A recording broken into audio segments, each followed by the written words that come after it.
It's off again. Who puts a switch on a microphone?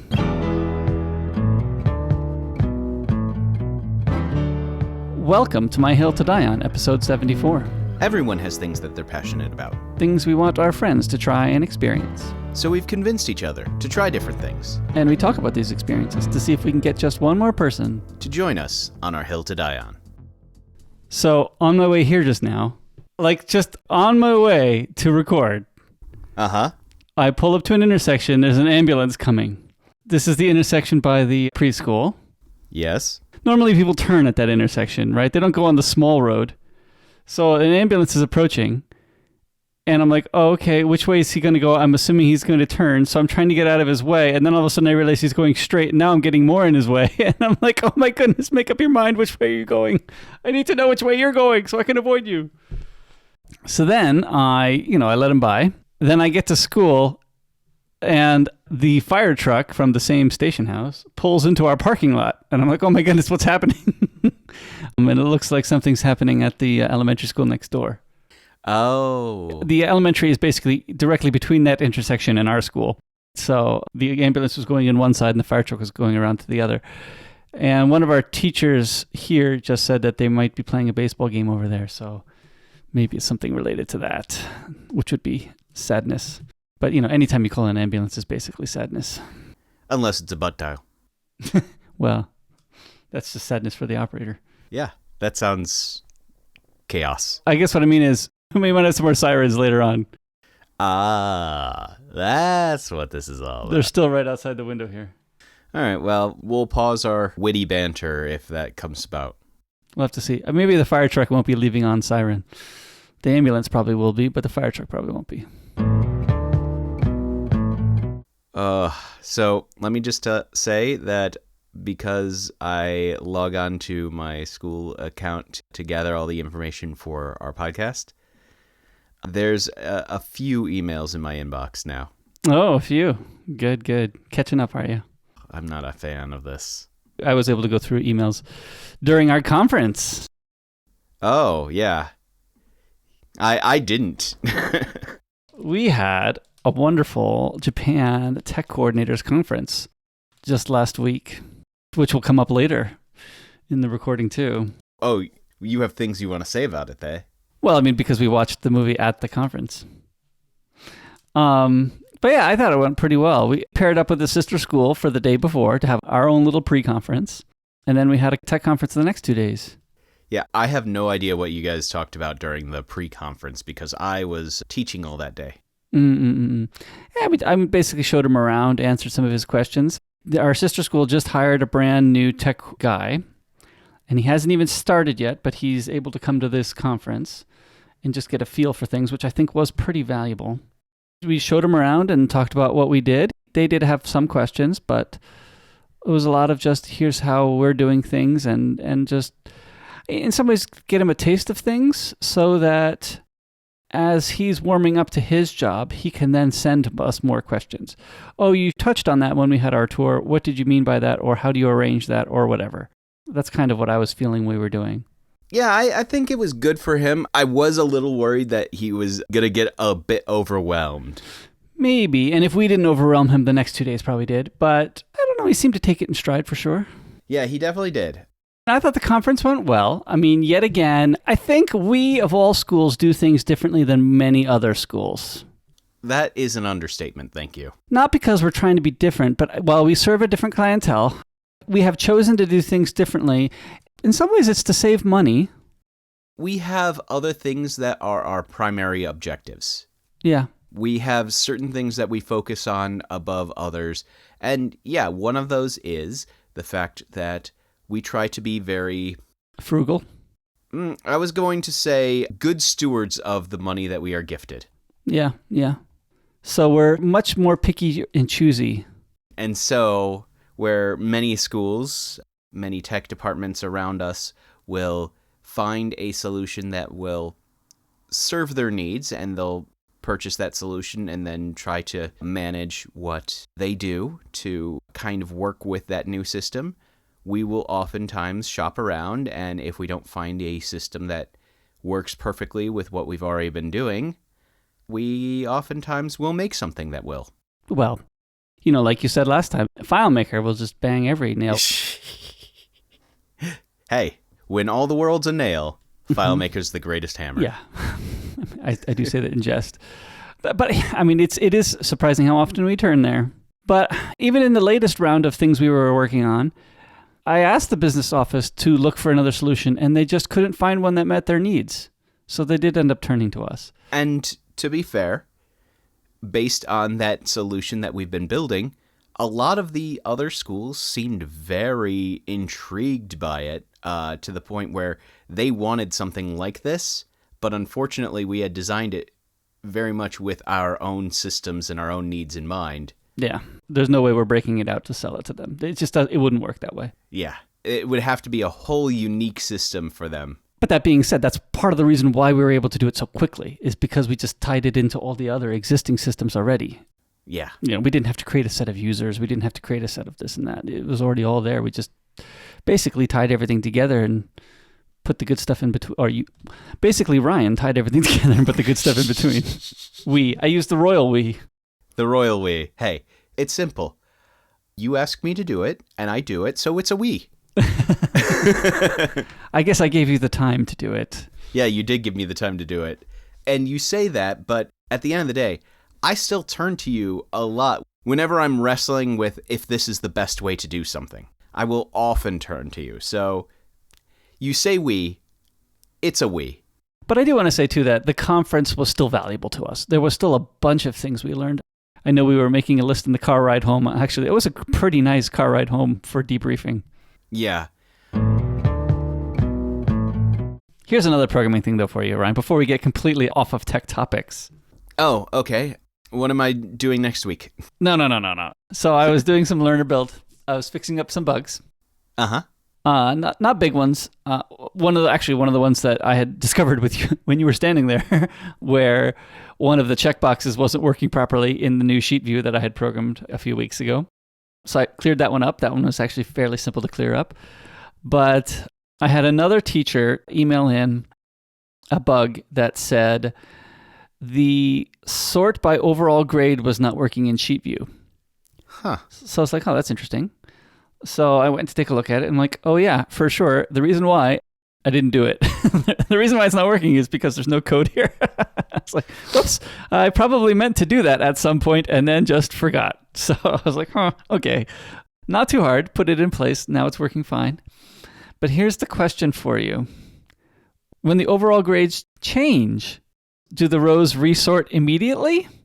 That seems very disconcerting to me. Huh. Especially if all of a sudden you move from because here's the problem, right? Learner build is fast enough. Like, let's say you're entering 83, right? Yeah. The first number you enter is 8, which 8 will average way low. So move that column way down, and then you'll put in 3, and then it'll move way back up again. Because it's calculating the overall grade instantaneously. It's not waiting. I mean, the saving thing waits actually until you've stopped typing after a while and then saves it. So the saving thing is fine. But because I want the overall grade to calculate instantly, the row would move instantly.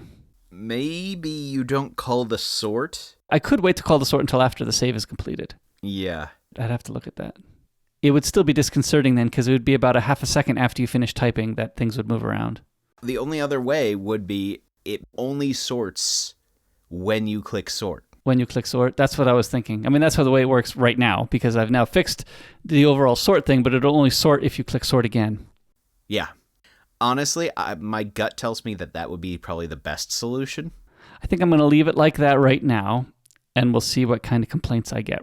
That you have to click resort to get it to sort again. Yeah. Because you changed the grade. You changed it, so that you could just click it again and it'll sort it again. I don't think it should be jumping around while you're typing in. No, I think jumping around while you're typing would be super weird, I think. I think that would be more of an issue that people would complain about than you have to click resort. Mm-hmm. Yeah, nope. All right, I'm going to leave it like that then. Yeah, I also fixed a bunch of arrow and tabbing bugs. Going up and down, hitting return to go up, down, and tab to go over, and using the arrow keys to go up and down and over. There was a bunch of bugs in there, especially because I introduced standard spaced grades into this sheet view that complicated things.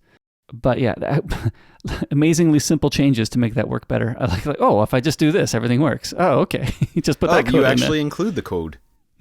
Well, I mean, basically one of the problems was, especially with the return key, you'd get to a kid who was omitted and it wouldn't jump over him. It would just stop because the next one is not available. So it would stop. So it's like, oh, okay, how do I only want to do returns on the ones that are there. How do you do that? Oh, here's how you do it. You only do it on the ones that are visible. Oh, then it works fine. Just do only the visible ones. Because I mean, basically what I was doing was making an array of the fields and then just jump to the next one. But of course, if the next one's not visible, it wouldn't jump. So I just made it that if only make the array of fields of the visible fields and then only use the visible ones. That's exactly how I wanted to do it. I only care about the visible ones, only follow the visible ones. So that's how that worked. And then actually the problem with the standards-based grades was you have to pay attention to the thing that the standards-based grades is paying attention to. Not only do you have to pay attention to the same assessment, but you also have to pay attention to whether it has a standard ID or it doesn't have a standard ID. You have to pay attention to the standard ID. So that also. So I added a second thing to be watching for. So jump to the next thing that has the same standard ID also. The same assessment and the same standard ID. Jump to the next one. Anyway, so yeah, small changes, but makes everything work tons better for navigating around. Now it's predictable. You're hitting the buttons and things do what you're expecting them to do. I like it when it's like that, rather than it was the unpredictableness of it before. So that's all cleaned up. So yeah, minor things, but the minor things make things much easier to use. It's the icing on the cake, I think. But actually, I was going to take a look. I want to put the 2 features that were requested this week up higher in the priority list. Yeah. So Ryan, I won an auction for a Kindle. I ended up purchasing, more out of accident, right?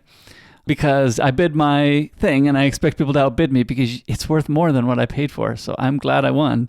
But I won a Kindle Paperwhite 10th generation, which is exactly the same Kindle I already have. So they looked exactly the same with pretty much the same amount of scratches already. So I put a piece of tape on both so that I could tell them apart. Not that it really matters because they're the same. Yeah. So does it really matter which was newer than the other? No, or newer to me. So no, it doesn't really matter. And I spent the time downloading almost all of my books to it. So now they're pretty much stuffed with the same amount of content. So what does it really matter? It's just Tweedledee or Tweedledum. Yeah, pretty much. So, but it's been very nice to have 2 books. Yes. Okay. So we're talking about a first world problems here. I don't want to switch books on the Kindle. I want to have the other book right there in front of me so that I don't have to spend the time switching books. Yes. Big first world problem. Again, we're only doing this because I was able to get this Kindle at a steal. I would probably have liked an Oasis, but you know what? It doesn't matter. It's a Kindle. And just so you don't seem as crazy as possible, this is solely when you're reading one and using another as a reference material. Exactly. That's right. Because I read them both kind of simultaneously. I'm kind of reading them both simultaneously. That's why I have 2.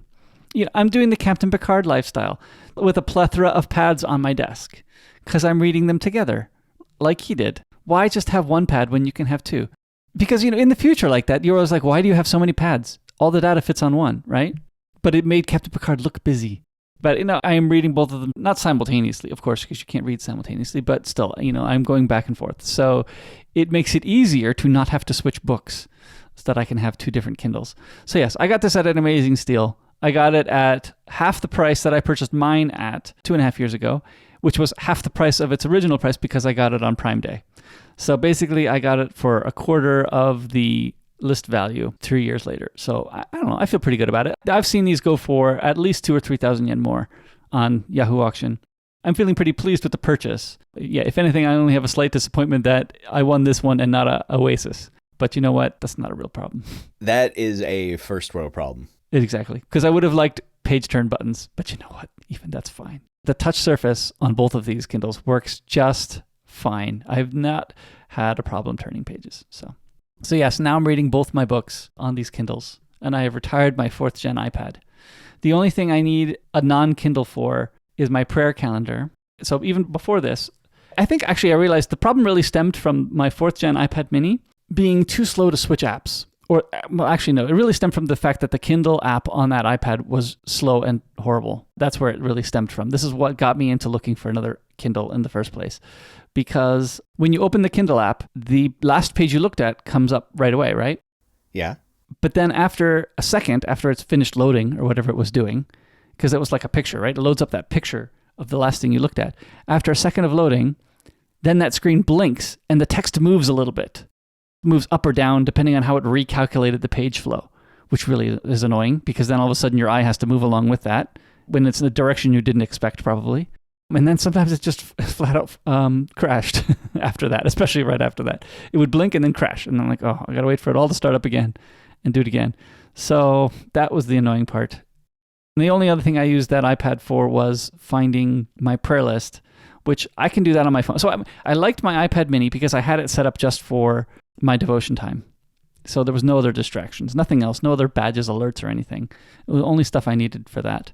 And that's why I don't want to use my phone because there's too many other fun things to distract me. But if I'm just using it for prayer, which I'm just reading quick and praying, that works fine. So I can do that without being too distracted. Until all the Disco Zoo alerts pop up. No, Disco Zoo is not allowed to make any alerts. Are you kidding me? It already takes up too much time. No alerts for Disco Zoo. But I think I will still, in fact, I brought it with, well, I didn't have my second Kindle at the time of the trip. I won it the night before we left, and it arrived the day we came back. If I go on a vacation, I still probably will use the iPad because then I can use the iPad to read the Bible. So I'd probably leave one Kindle behind at that point. So we'll have to see. I don't know.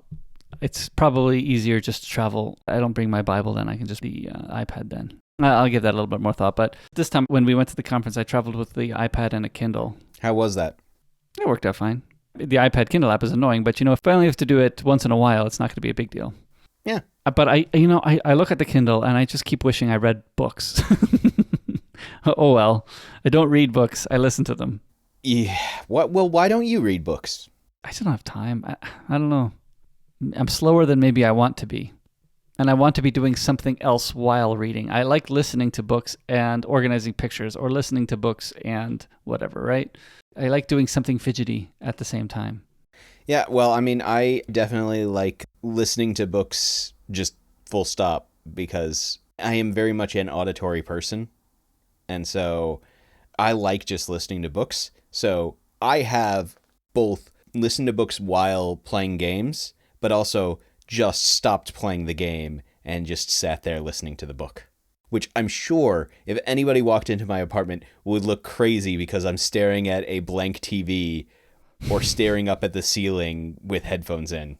I know what I look like. Slightly insane. So, Nate, I caved. You bought games? I bought games. Even when I told myself I didn't need to buy more games. Was there a sale, Ryan? Kind of. You bought games at full price? Sorry, just kidding. I say kind of because... I just want to give you a hard time. Yes, I know. I didn't buy this game at full price, but I did buy it in a bundle. Excuses. Yeah, excuses. That is exactly what I'm doing. So I bought actually 6 games in a bundle. And so what I did was when I got back from the conference, I noticed that the Final Fantasy Pixel Remaster bundle was now finally on console. Oh, you mean the 1, 2, 3, 4, 5, 6 one, or is it a different bundle? Yes, it's 1, 2, 3, 4, 5, 6. Okay. Because you had mentioned to me that was out. I mentioned it was out because it was originally only on Steam. And they slowly were releasing them on Steam. So they would release 1, and then they released 2, and then they released 3. Well, now that all 6 of them are out, they decided that they were going to release them in one giant bundle on consoles as well. Now, they did have a physical version, but unfortunately, apparently the physical version sold out so fast that I didn't even know there was a physical version. But I did end up buying the 1, 2, 3, 4, 5, 6 because of the fact that this is representative of my childhood. I played all of these games so much growing up that I wanted to play them again. So you bought them, not on Steam though, so you bought them... I bought them on PlayStation. PlayStation. I don't tend to play on Steam, so I don't buy anything on Steam, really. So you bought the digital version on the PlayStation Store. Yes, because, again, the physical version was sold out. Now, also, let me just say, there were 2 physical versions out. Well, technically 4, but 2 for each console. There was the standard version, and then there was the deluxe version, which was $300. I was not going to be paying $300. Now, the deluxe version also had, like, vinyl LPs of all the music and things like that. Where do you play those? You know, you say that, but there are lots of people who still have Record players. record players, yeah. Yeah. I mean, I get that. Does the Venn diagram of people who are interested in old versions of Final Fantasy and those who still have record players, is that a very large segment? I don't know. But I assume there's at least some. But yeah, so the thing about these games is they are pretty faithful remakes of the games. They've upscaled the graphics so that they're a lot cleaner. For example, the NES Final Fantasy 1 actually is very good. But any of the like extra content that got released throughout the ages, it didn't include any of that. These are recreations of the original games, which is good. I really like these. So yesterday I decided, you know what? I'm going to just start with number 1 and just play my way through because that's a game I can mindlessly play. And I needed something that I could be a little mindless on after the conference because it is definitely a game that the storyline is so sparse and it is just, you know, go and save the world. There are big bad things trying to destroy the world. You save that world. And so lots of level grinding and stuff. But part of this was, again, yeah, I wanted to play through these games again, especially number 6, which I am saving for a very special occasion because I'm just like, this is my favorite Final Fantasy. I need to take my time and just cherish this one. So you finished 1, 2, and 3 already? I mean, like, how many did you finish in the weekend? Oh, no, I've just been playing through 1. Oh. And I'm basically done with it. I have a few more minor things left to do, but it's going to take me maybe another 2-3 hours tops. Yeah, sounds like a good purchase. It's a good purchase. I mean, in total, because of buying them in a bundle, it was probably more than I should have spent. $75? Yeah. So yeah, it was like $12 a piece. That's a price that I can swallow. Especially if you're going to play them all, right? And I am going to play them all. That's the thing. I think if you buy a bundle and you're only interested in 2 of them, then the value proposition changes. But if you're going to play them all... You can buy them individually, but the price was higher if you bought them individually. For example, if I only wanted to buy Final Fantasy VI, it would have been $18 by itself. Which, you know, isn't a terrible jump, but...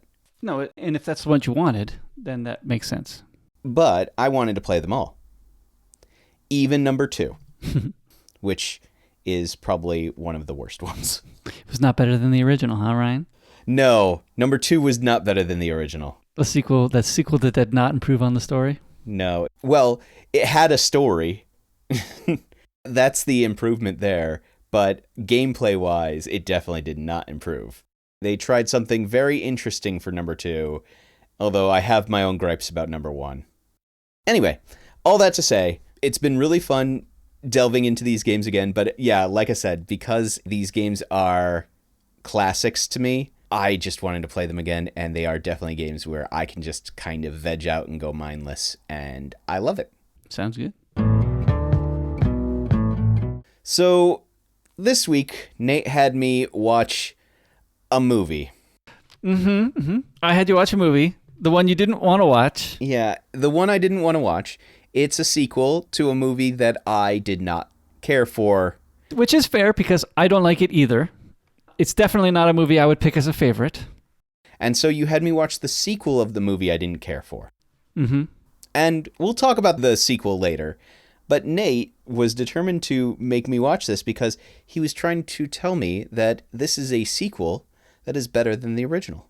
Correct. I thought it was better than the original, so I wanted him to watch it. So, given all that, we thought it'd be good to talk about sequels that are better than the original. So, Nate, why don't you go first on this one? Oh, you're going to let me go first? I wanted to see if you would snipe mine. Okay, you go first. Okay. I'm going to pick then the sequel that is better than the original. Star Trek II Wrath of Khan. Khan! Great movie. Possibly the best Star Trek movie. Possibly. Even more than the one with whales? Well, or better than all of the ones with the TNG cast, which I got to tell you, Ryan, I just watched Star Trek Picard season 3 final episode last night. Uh-huh. Good stuff. And is that really the last episode with this cast? They're not going to make any more at all, please. I mean, I know these guys are getting on in years, but it's so good. Come on, can't we pay them more? make more of this stuff. But at this point, they can't because they just made a great final episode, and if they do, they're going to do something like Nemesis again. so don't do that. Don't do any of that. Wait, you mean you don't want another Nemesis? No, I don't want another Nemesis. Don't let it end that way again. So, yep, Star Trek II, Wrath of Khan, very good. Although the Next Generation movies do rank high on my list. But I would at least say that Star Trek II did way better than the motion picture, which its biggest problem is just that it's slow moving, I think. It's not a bad story. Probably could have made a good episode, really. But it just takes so much time. Even if the effects were amazing for their time, that part does not hold up very well. But yeah, the story's not bad. It just could have sped things up a little bit here. But Star Trek II was very good. Very good. Made by people who didn't necessarily know what Star Trek was about, but somehow figured it all out. Because I guess, they make good stories so they can figure it out. It is a good one. I do like Star Trek 2, and it is good. It is definitely far better than, in my opinion, than Star Trek 1. The motion picture. Yeah, the motion picture. But I think, especially for me, if I'm going to pick an original cast Star Trek movie, I'm going to pick Voyage Home. Which is still better than the original. Yeah. As a sequel. So you could pick that. And although I would be tempted to pick First Contact. Oh, yeah. First Contact is great, which isn't their first movie in the TNG one either. No. That's Generations, if I remember right. It's the second one. Right. So it's better than even that one. Oh, yeah, well. But I probably shouldn't pick two from the same series for this. Probably not. So, yep. Anyway, so Star Trek. I mean, so basically all of the even Star Treks are better than the original. Sorry. Yeah, well, that's just how math works. 2, 4, 6, 8. And I would say possibly 7 also. Wait, but that includes Nemesis. So not Nemesis. So 2, 4, 6, 8. 2, 4, 6, 7's Generations is definitely better than 1. 8 and Insurrection. Because that's the Next Gen cast. I was also going to say Insurrection is also significantly better than Nemesis. Yes, that's true too. But, again, low bar. Mm-hmm. So, there we go. A lot of good Star Trek movies. Yes. I know I'm the one who suggested this as a possibility, but there are just a lot that pop into my mind that I'm like, is that better than the original? All right, well, I'm going to start with a Marvel movie, actually. Okay. And so I'm going to have to pick not technically the sequel, but the third in the series for Thor Ragnarok. Oh, yeah, okay. Mm-hmm. Because I thought Thor was good. I thought The Dark World was passable. But Thor Ragnarok was just fun. It was pure fun. And I felt like that did the character of Thor right, in my opinion. That movie. Mm-hmm. Now, I feel like they definitely did a few things that were not kind to that character later. But, at the end of the day, they really did well with Thor Ragnarok. How do you feel about the next one, Love and Thunder? Love and Thunder is what it is? Yeah, it's Love and Thunder. I like it more than I like Dark World. It's not better than Ragnarok, I will say that. Mm-hmm. I think it sets up a lot of things that could be good, but it felt like it didn't quite have the same charm as Ragnarok. Because first, it undid a lot of what Endgame did to Thor, where he basically went into kind of a depressive spiral. Mm-hmm, mm-hmm. Love and Thunder did a lot to break him out of that, but it also had a lot of other things that just didn't quite capture the charm of Ragnarok. Have you seen it? Yeah, yeah. Mm-hmm. Okay, I just didn't want to spoil anything. How did you feel about Love and Thunder? I thought it was okay also. I thought Christian Bale did great. I think the story, I thought the whole other gods thing was just too silly. I think the other gods could have been good, but because those are part of the mythos in Marvel universes, but I feel like it didn't land the ethos of what makes Thor a great character in those scenes, at least in my opinion. Mm-hmm, mm-hmm. Whereas I feel like Thor going up against the Hulk in Ragnarok and all the things involving that planet and all that buildup for like meeting Valkyrie and all that in Ragnarok, I felt like that was great. I think that they were trying too hard to be a second Ragnarok, that they didn't let it be its own story. And I think that was probably the downfall of Love and Thunder. But all that to say, I felt like Thor Ragnarok was a movie that was better than the two movies that came before it. Agreed. Alrighty. My next one, if you'll allow it, is going to be Closed in Common Orbit. Okay. So, I mean, I've told this already on the podcast. You should go back and listen to those episodes. We talked about this on episodes 18 for A Long Way to a Small and Good Planet and episode 27, which is our Closed in Common Orbit episode. Both are great books. The Long Way to a Small and Good Planet, I read it, I finished it. I was like, wow, this is a good book. And I had heard on The Incomparable, they had said, oh, the second one's better. I'm like, how can the second one be better? This was such a good book. And then the second one was better.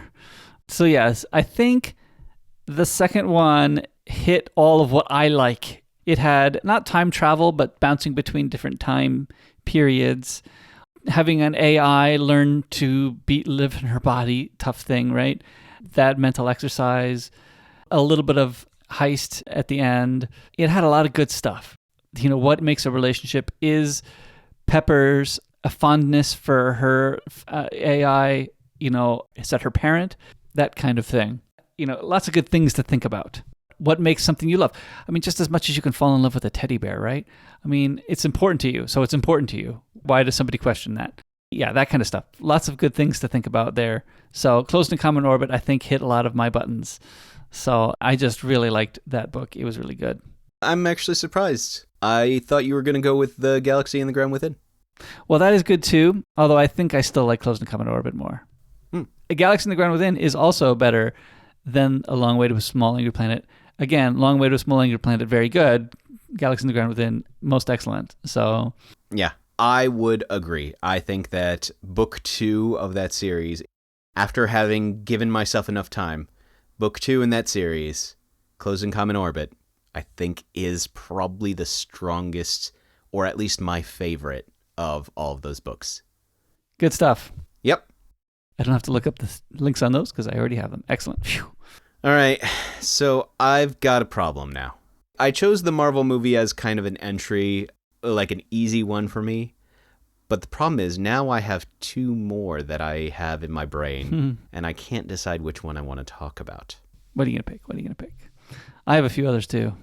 All right, I am going to say, because we haven't gotten a chance to talk about this series yet, I'm going to talk about a series that we haven't talked about rather than a series that I'm having you read anyway in a short bit. Okay. So the book that I think is a stronger book than the book that came before it is book 2 in the Oxford Time Travel series. Okay. Oh, is that the... That is To Say Nothing of the Dog. To Say Nothing of the Dog, right. To Say Nothing of the Dog, in my opinion, is better than the Doomsday Book? I think it is a better book than the Doomsday Book. Or at least, let me rephrase that, I like it better than the Doomsday Book. Because I'm sure there are some people who think the Doomsday Book is better. Mm-hmm. You personally? I personally think that To Say Nothing of the Dog, I like that one better than Doomsday Book. Doomsday Book, while it is a very strong, very well-written book, gets into a lot of very heavy topics with, well, the Black Death. You know, nothing's quite so cheery as talking about the plague.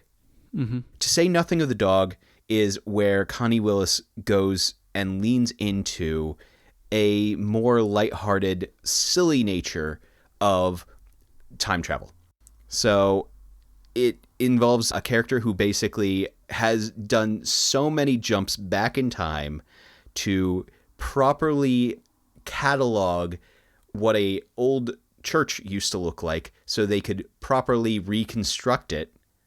But he had done so many jumps back in time that he was starting to get what is called like time lag, and like things were just not making sense to his brain anymore. And so the whole start of everything is they say, okay, you're going on a short vacation, but because we can't have you take vacation in your own time, because the person who keeps sending you on these missions will track you down and send you on another mission, we're going to hide you away so you can take a vacation, and we're going to hide you away in the past. And so he goes into another time period to basically take a short vacation. And then antics happen, all involving, three men in a boat, to say nothing of the dog. Okay. Do you need to have read Doomsday Books before you read this one? No. They connect loosely, but you do not have to have read them. In fact, I think that To Say Nothing of the Dog is probably a better place to introduce yourself to this world and these characters. Again, because of the weight of the topic, Doomsday Book felt like a little bit more of a slog to get through. Whereas after I read To Say Nothing of the Dog, I understood her style, I understood what she was writing about and all that stuff. And so I felt like it was a lot easier to get through, even those parts that I didn't quite gel with, the parts that were a little bit more depressing. But again, I also like a little bit of comedy in my writing. So To Say Nothing of the Dog definitely had that more than Doomsday Book did. So yeah, I think it is an excellent book. You haven't read it yet, have you? No.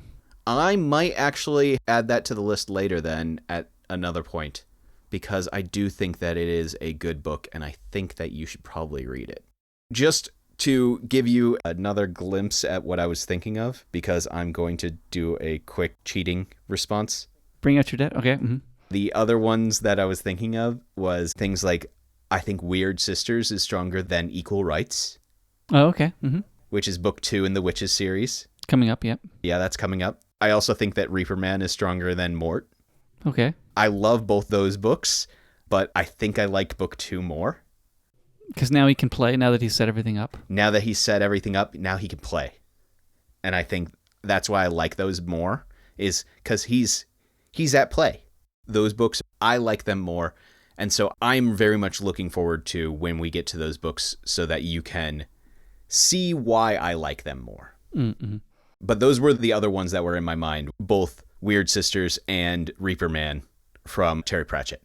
Yeah, my other two were Toy Story 2, because Toy Story 2 is better than Toy Story 1, and Madagascar 2, which I'm not so sure Madagascar 2 is better than Madagascar 1, but I definitely watched Madagascar 2 more often than Madagascar 1 thanks to my daughters. So I got more familiar with it. So I'm not sure it's better, but I'm definitely more familiar with it. We have melon and milk. That's all it says. Warning, it has sediment. Oh. Mine doesn't have that much, though. That's good. Oh, mine has a lot. Well, maybe because I just threw it in my bag to bring here. Oh, mine has been, like, sitting on its side as well. So, like, because I have a drawer that I've just been keeping all of our drinks in. The label has spots like a Holstein cow with melons mixed in along the side. So it's just kind of silly. And when it says melon and milk, it actually looks like it's milk. Yes, milk. Yeah, it does look milk. It has 1% fruit juice, so not much fruit going on. Yeah. I do wonder if it'll be more milky flavored, which it doesn't say to refrigerate this, does it? I mean, I kept mine refrigerated, but... No, I hope I'm not going to be poisoning myself here. I do not know. But if you spin it around, it says melon drink with milk next to the pet bottle. And it doesn't expire until June, so I can't imagine it be actually milk. If anything, my guess is it's like powdered milk sort of stuff. Yeah. I think I'm going to be okay. So yeah, melon and milk. It looks scary. It looks very scary. It looks like a yogurt drink. I mean, which we have a lot in Japan, not too much in America, but one of these yogurty drinks, pirukuru or yakuruto, something like that. So Calpis is trying to be like watery, milky kind of drink. And I want to say, like, this is a thicker version of that. Yes, this will be thicker than that. I believe you're right. Yeah. It looks like a thicker version of that plus melon. So given how I've spoken positively of all the Calpis drinks in the past. And I think you brought this forward too, by the way. I didn't buy this bottle. I think I did. I bought it because it looked horrifying to me. Yep. So, I make the best choices. But yeah, I'm intrigued. Let's see exactly how horrifying this all is. At least it's not going to be carbonated, Ryan. Yeah. Whoa. No spritz. That is... Ooh, it's like fresh melon smell. Yeah, it smells like a fresh melon. It's pretty strong, too. The smell, anyway. Wow, that's a lot melon. The milk comes a little later. Yeah, it tastes like you're drinking a melon. It does. Very strong melon. Or cantaloupe. Yeah, like a cantaloupe. More than honeydew melon. Although maybe that's the milk making it taste cantaloupe-y. But still, it tastes very cantaloupe-y. Well, it looks like they have like a muskmelon pictured on the bottle. The milk flavor, I think, detracts. Oh, it definitely does. The cantaloupe is not bad. Yeah, it's fine. I'm not a huge melon person, but it's fine. But I think the milk drives me away. I don't think I'm going to finish this is my problem. I think I'm probably going to finish it. I think I might give it just a straight 5. Yeah, I'm not going to give it a 5. I am trying to decide, is this a 3 or is this a 4? I'm going to give it a 3. Okay. I don't care for it. I'm not going to finish this. Melon's not my favorite flavor, and this is definitely very heavy on the cantaloupe side of melon, and the milk just takes any of the positive feelings I have towards the melon flavor and takes it behind the shed and Old Yellers it. I think you're talking me down to a 4. Well, I don't know if you're talking me down to a 4. I think I'm migrating to a 4. I think it's not quite. It's not passing. If 5 is passing, this is not passing. Yeah. I'm revising. I'm revising to a 4. Yep. I think I was expecting lower. I think that's where I'm surprised still. Yeah. I think I was expecting a 3 or a 2, and I think I'm going to be as high as a 4. I could have been convinced down to a 2, but I think it's a 3. Yep. Not good. I hope the Kit Kat will be better. Yeah. Maybe the milkiness of the drink will balance out this high cacao Kit Kat, which we were told by Dan Morin, because I sent him my extra ones, that he liked it a lot. So we have not yet tried it, but Dan said he liked this one. Yeah, that looks like... it's dark chocolate looking. Like a dark chocolate. So I think it's promising. How are your general feelings on dark chocolate? Sorry, I just already took a bite. Dove right in. It is dark chocolate Kit Kat. My feeling on dark chocolate is I like dark chocolate. Like, I like it more than milk chocolate. I really like dark chocolate. So, I was very much looking forward to this one. As you could probably guess by the fact that as you asked me a question, I had taken a bite. Diving right in. Yep. I think I like milk chocolate better in general. So what are you going to rate then? Is this scoring pretty high for you? It's actually pretty futsu. Okay. See, the problem is I like dark chocolate. So I had high expectations. And so I'm trying to balance this against my expectations and what I'm actually tasting. 6. Okay. It's a 6. I think to me this is a 5. I think it passes, but dark chocolate is not my favorite flavor. So the thing is, dark chocolate is good. It was very intense dark chocolate. It is. It's very rich. And I think for me, it's just a touch too rich without any variation on the flavor. Well, and the wafer doesn't save it for you? Not enough. Okay. Not enough. I mean, I think the wafer is at least a bit of a distraction for me, which is kind of nice. From the richness. Yeah, for me, I think if I'm going to have something this rich, I need it to have a little something that's going to pop the flavor. Maybe make it a little bit more cinnamony, like a chestnut. But I'm just thinking that no, it's just a bit too intense without any relief from that. If they had made the wafer a little bit more, then maybe that would have balanced it out. But I think for me, the high cacao is good, but it's just a bit too much. Yeah. To me, I guess pretty similar because I like milk chocolate better. But now we need to try our melon and milk again. Does melon and milk improve after eating high cacao Kit Kats? I don't think it improves, but it at least adds a little milk flavor to your mouth. No. No, it doesn't. Okay. Moving on. And the downside is I'm also out of coffee. You need something to cleanse your palate, Ryan. I got some dregs of coffee. Here we go. All right, that's all right.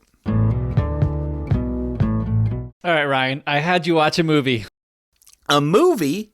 So while we were at our conference, which was at Yokohama, so just slightly too far to go home, we rented some hotel rooms so that we could not have to travel back and forth, basically adding an hour and a half travel direction, both directions, so that we could be more involved in the conference too and hang out with some more of the people. Because if we had gone home, it would have meant running immediately after the conference wrapped up for the day, driving an hour and a half back. Or even riding the train, but either way, but still. Or riding the train, and then immediately going to bed because we have to wake up really early the following day to get back down there. In time. Yeah. But because we stayed at the hotel, we were able to hang out with that sister school a little bit more, talk to them a few more times. Yeah, so I mean, it worked out well, I think. We got value out of staying down there. So anyway, but because we were staying down there, I was like, oh, Ryan, I have you stuck in a room for an evening. Let me force a movie upon you. Well, I did have to laugh because of how often you were asking if I was still awake. I was like, Ryan, you still awake? You didn't fall asleep, did you? No, I did not. Well, it was a tiring day, Ryan. I would have understood if you had fallen asleep because it was a busy day. Yeah, no. When I watch a movie, I essentially just kind of zone in on the movie. Okay. So it probably sounded like I was just quiet because I was zoned in on the movie. Well, I was making comments because our coworker was there also, and he appreciates this movie as well. So we were doing some good sharing back and forth. Yes, you two were doing good sharing back and forth. And you were quiet, so I had to keep checking to make sure you were awake. Yes, because I wanted to take in the movie as it was before I added all my snide comments. And our commentary wasn't bothering you? No. So, yep. I forced you to watch the movie, Ryan. Yeah. So if you haven't guessed yet, or you haven't heard our previous episodes, Nate made me watch Top Gun Maverick. Which is better than the original. And I don't believe you have to watch the original to watch this. Go ahead and find a recap on YouTube, which is what I had my daughters do. and then we watched, well, not all of my daughters, my older daughters. I had my older two daughters watch the recap on YouTube, and then I showed them Top Gun Maverick. Or actually, my wife did, because my wife was like, we got to show this to our older daughters. Like, okay. But they shouldn't watch the first one. They just need to watch a recap.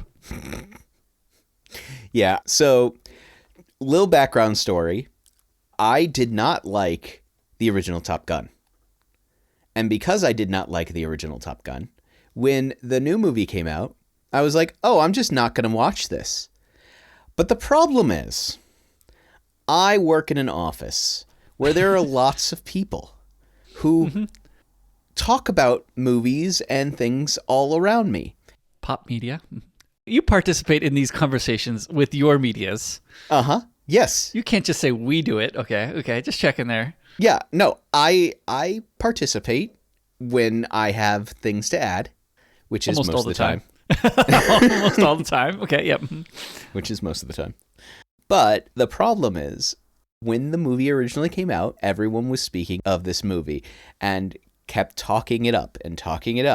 And perhaps because I did not like the original, I expressed my disinterest in ever seeing this movie because I did not like the original. I may have expressed it in harsher words than I perhaps meant to, but due to that, it became a running gag. Mm-hmm. And if I know anything about Nate, when something becomes a running gag... Oh, I lean right in. Because I have no humor. I have no sense of humor, so I have to lean right into the running gags. No, you have a sense of humor. Well, that's probably, at least I hope I do. But anyway. But this basically became everybody talking up Top Gun Maverick to the extent that I started digging in my heels about it. Mm-hmm. Well, and I also did have to check myself. I mean, I think it is a pretty good movie. Is it a hill I'm willing to die on? Yeah, I think it probably reaches that level. I can share a few reasons why shortly. But yeah, I had to check that too. If it wasn't a hill I was willing to die on, I would have let it slip probably. But you were very, very emphatic about this. So, that all being said, let's talk a bit about Top Gun Maverick. So, to give the elevator pitch of this movie, picking up many, many years after the original Top Gun, Maverick is brought back into the Top Gun training school to train up some of the new generation to do the impossible mission. Unfortunately, one of those people that he's training is the son of his old wingman. And then antics ensue. Especially involving all of his connections to his past deeds. Mm-hmm. So, if you haven't watched it, go watch it, then come back. All right, Ryan. Yeah. Did you like it? It was fine. Mm-hmm, mm-hmm. And given how much I disliked the original, that's a big change for me. Mm-hmm, mm-hmm. Because I very much disliked the original. And part of that had to do with the fact of well, first of all, if you watch it now, you can tell that it does not age well. Oh, the original, yeah, it's bad. Yeah, the original does not age well. I mean, I don't think I really liked it when I watched it the first time either. Yeah. And so I did not care for the original. And initially I was very, very hesitant going into this movie. But I will say that it was not as bad as I was dreading. I'm going to draw a parallel to Mary Poppins Returns. All right. See, I liked Mary Poppins Returns. Yeah. And I mean, I liked Mary Poppins Returns as well. And I think that one of the things that Mary Poppins Returns did was take all of the good bits of Mary Poppins and apply them onto different stuff, right? You got your Chim Chimmery song with the Lamplighters. You've got your animation sequence with a catchy tune. You've got all of these things that Mary Poppins brought and did well with. And did them again in a great way and reiterated the same tale, saving the father. So it just did the whole thing again. I mean, at the end, you're like, wait a minute, I just watched the original movie again with different actors doing almost the same thing, just doing it really well. And I will say that again. Top Gun 1 is not a good movie, but it took all of the good things about Top Gun 1, brought it forward in a more better way. So, you've got the opening scene, which is almost the same, which isn't bad, but, it gets you into the feel of the, Navy pilot stuff. It's got the volleyball game, but instead of just being a thing that they stuck in the middle of the movie that didn't make any sense, they actually put it in the plot and had character growth in the middle of it with Rooster picking him up, right? Like, it made it better. Like, here's an idea. Let's make a part of the movie actually have character growth. Ooh, that's a good idea.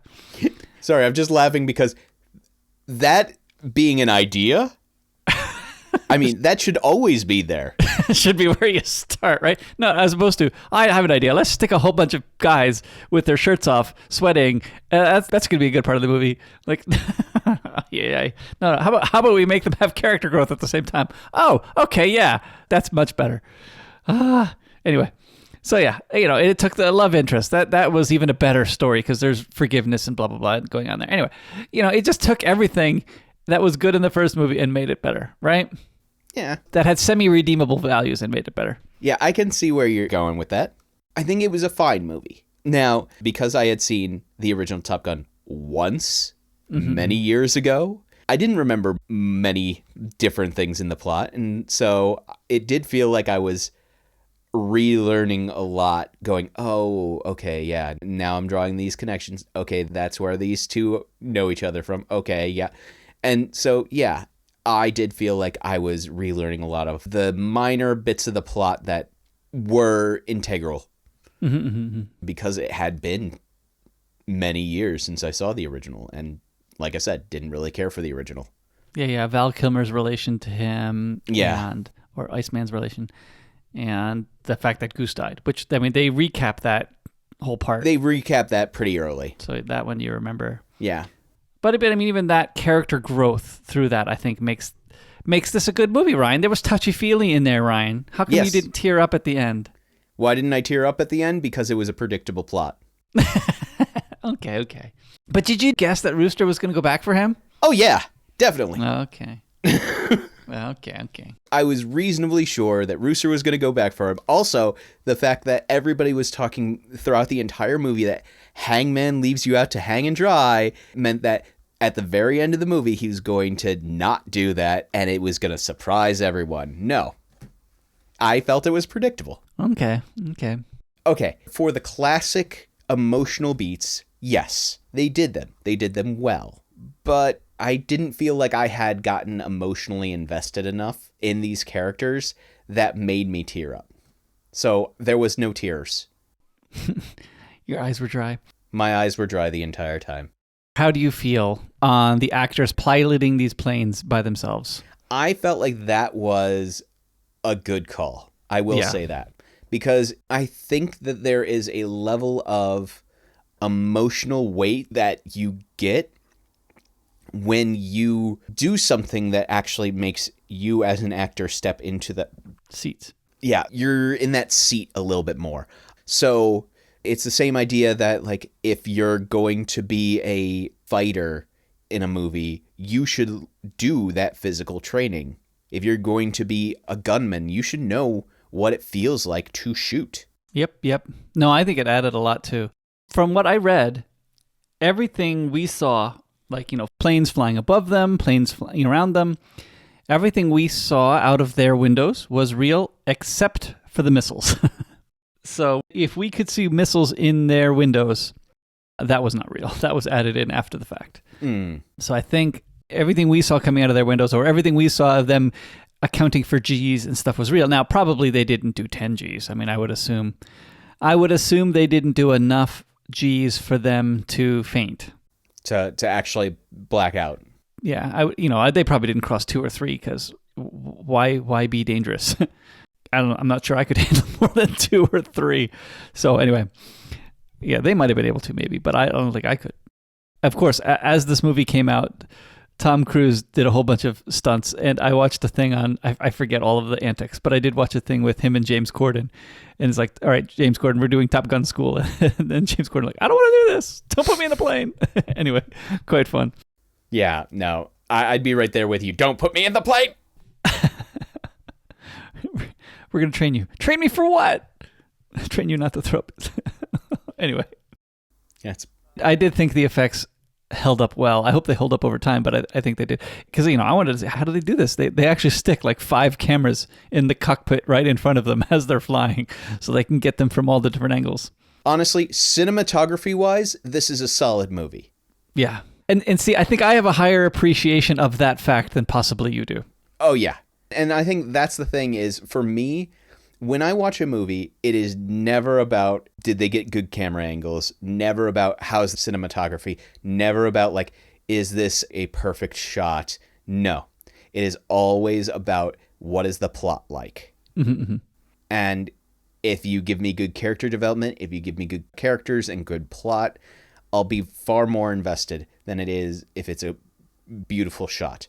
And that being said, from where I stand, as somebody who does not hold those sort of things as the peak of why I watch a movie, this was a beautifully shot movie. Everything was very well done. Even the fact that the football scene, which I think it was football rather than volleyball this time. Yes. Mm-hmm. The football scene had that tint of sunset on when the sun was actually kind of in the wrong place. Higher in the sky, right? I mean, because that's again the comment that I'm making with our coworker, who is also a a filmmaker. Well, I'm very little of a filmmaker, but I'm commenting to him. Look at the coloring on this, and the opening scene has the sun low in the sky where he's spinning the football on his finger. But every other scene after that, the sun is pretty high in the sky, and I'm commenting about that to the other colleague, and he's like, "Yeah, this is colorized." Mm-hmm, mm-hmm. Yeah, I mean, like the colorization looked good though. Mm-hmm, mm-hmm. Oh yeah, it added to it. Yeah, yeah, added to the feeling and all that. Mm-hmm. And that's the thing, is the feeling of it based on the cinematography. This movie does a lot of show don't tell. Mm-hmm. Yes, which is great. I mean, yeah. At what point did I make that comment? What was that? Was that when he was on the carrier or something? When was that? Because I made a comment like that. Oh, look at all this show don't tell. I don't remember when you made it, but I do remember you saying that. But it does. You are right. It does do a lot of show don't tell. It does a lot of that. And I guess if you're not keyed into some of those things, you might miss them. As a whole, I think it's an all right movie. It's far better than the original. Mm-hmm. But then again, I did not care for the original. It is far better than the original. And that being said, it does do a lot of good things. Is it a movie that I would be willing to die on? No. No. Was it an all right movie? Yeah, it was all right. It had a lot going for it. It wasn't a movie that hit me in the right places. I think part of it was the fact that for me, the few things that I could tell about what was probably going to happen, I was like, oh yeah, these are the emotional beats they're probably going to hit. Because I felt like the plot was a little bit, from my perspective, a little predictable. You had to have the Tom Cruise running scene. I mean, come on. You have to have that. Well, the entire time you're setting up, oh, these kids are going to have to go on the mission. Uh-huh. Uh-huh. Uh-huh. Yeah. Yeah. You hired Tom Cruise. You're going to make him fly in the final thing. Right. You hired a guy with nothing to lose. You put him on the most dangerous mission. Uh-huh. Although he didn't have nothing to lose at the end. Well, yeah, because he gets the girl. Because he's the hero. Yes, because don't you know? By being the hero, that is the sole reason and the sole mechanics in which one apparently gets the girl. you know, silly stuff. Anyway, I'm being a lot more sarcastic than I mean to. It was an all right movie. I'm trying to evaluate if I could actually say, like, yeah, it was a decent movie. I don't think I would be willing to die on that hill.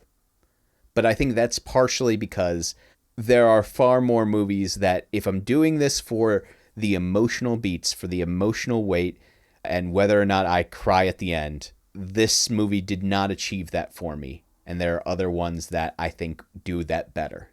But I think you have successfully proven to me that Top Gun Maverick is better than the original and is not a bad movie. Good. You have proven that to me. Good. So you don't have to be a stick in the mud about it anymore. I don't have to be I wasn't a stick in the mud. Curmudgeon. I was definitely a curmudgeon. I will give you that. But that is because I did not want to watch the movie because I did not like the original. And you have shown me that I was perhaps a little too harsh on it because of my feelings of the original. So, it is not a bad movie. It is better than the original. I will grant you that. Is it a movie that I'm going to go out and buy right now? No. But if somebody was like, hey, we're going to watch this tonight for a movie night, would you like to come along? Would I immediately go running in the other direction? No. But it feels like a good hangout movie kind of thing. One where you can half pay attention to it and hang out with some friends. I'm glad you got there. Yep. What's next, Ryan? What do you have for me next time? Well, I don't have anything for you next time. Oh, right. Because next time we have our listener episode. Mm-hmm. So we've alluded to having listener episodes in our outro for the past couple of months. At least months, maybe 1 year, but at least months. Months, yeah. But we had a listener who suggested... Who filled out the suggestion form, right? Yes, we had a listener who filled out the suggestion form and made a suggestion that we watch a few specific episodes of Warehouse 13. They want us to watch them as a glimpse into what they say are the things that are the best about the TV show Warehouse 13. So, next time we record, we will have watched those 3 episodes at the bare minimum. Mm-hmm. If you want to watch more, go right ahead. Yeah, it wasn't a bad series. I have pretty sure I watched the whole thing. Yeah, I have also already seen the whole thing. I am looking forward to reviewing. Yeah. I think it will be fun. Yeah, it was a fun series, and I think that the listener was right in making these suggestions for this episode. And yes, because I don't think I would have remembered to put it on the list, actually. I think that's where has come to. Mm-hmm. And it is a fun series. So we're going to review that series and the things we like about it as we review our next hill, which is a listener hill. One of those hills that one of our listeners was willing to die on. Mm-hmm. So we hope you found something nice about this hill that we were willing to die on, and we appreciate all of our listeners coming along on this journey with us. And have you ever thought to yourself, hey, I really like these guys and what they do, and I just wish there was some way I can support them? You can. Visit myhilltodieon.com/members for more details. But what does it mean to be a member? Well, for the low price of $2 a month or $15 a year, you can help support this podcast. And by doing so, you'll get access to the members-only podcast, Not My Hill, which is where we talk about things that are, well, probably somebody else's hill to die on. We have strong feelings about them, but they're just, as the title says, definitely not hills that we'd be willing to die on. And in addition to that, you'll also get access to the suggestion form, where you can make suggestions for Listener Hill episodes, where we will watch, read, or climb up a hill that you're willing to die on, and we'll talk all about it. Just like our next episode. Yep, just like our next episode. But know that the conversation doesn't have to end here. Discussion can continue with us through Reddit at the subreddit My Hill to Die On, or by contacting us through email, which is, to no one's surprise, myhilltodieon@gmail.com. And finally, we upload all of our episodes to our YouTube channel, which is named, say with me now, folks, My Hill to Die On.